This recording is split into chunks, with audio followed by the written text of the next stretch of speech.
سيفدي عرباتي شو؟ على بالا فهم برای لیکه.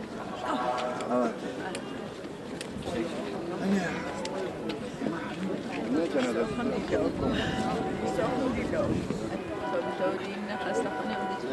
نه بی نه توصیه می‌کنم.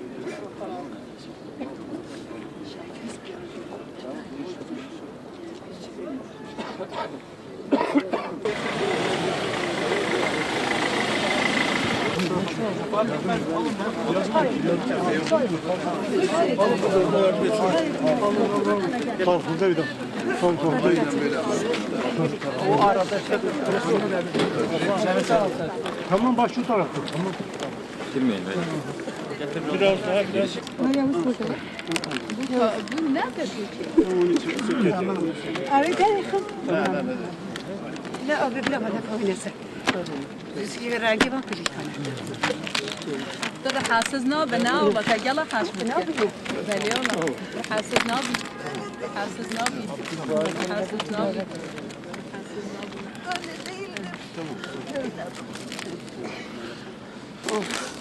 2004 yılında Çatak'ta doktor olarak ilk görev yaptığı yer Çatak. Çatak'ta başladığı doktorluk yaşamı Edremit 12 nolu aile sağlığı merkeziyle neticelendi. Bir hastalığa yakalandı.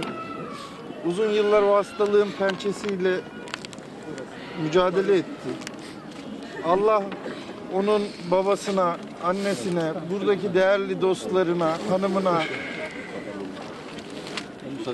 arkadaşlarımıza sabırlar versin. Rabbena ve la tuhamilna ma la taqata lana bih. واعف عنا واغفر لنا وارحمنا أنت مولانا فانصرنا على القوم الكافرين يا رب العالمين صن ailesine sabır ve ihsan eyle ya Rabbil alemin.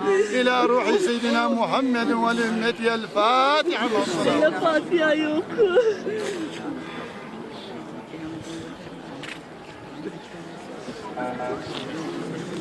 Allah rahmet eylesin.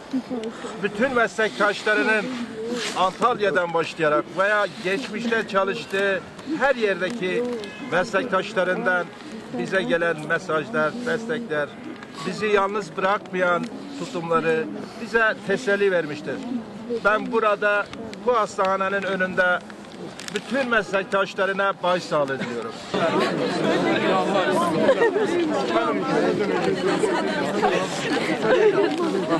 Ramazan Bey güzel bir araba. İndir biraz indir. Aşağı indir. Fark çekiyor.